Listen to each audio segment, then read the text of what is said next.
For the good of the people, we are going to protect the very endangered land, because in the end, what's most important is technology. I'm Professor Linda Chang, and I'm sitting in front of a playtest of a game called Bartertown.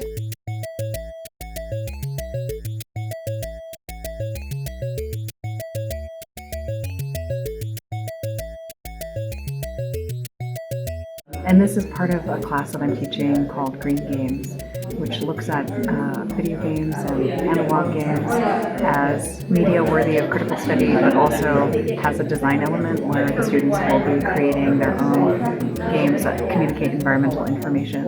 It was interesting as we started to see the sea levels rise, like you started to see like there was some concern about, oh my goodness, like how are we gonna move and develop? So I think that's what required the collaboration of other like players to work together, because at the end of the day, you know, climate change affects everybody.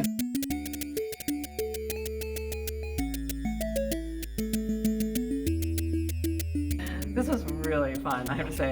I'm so surprised by things that came out, and I think the students were so inventive and kind of playful. The students were very smart about the way they strategized with each other.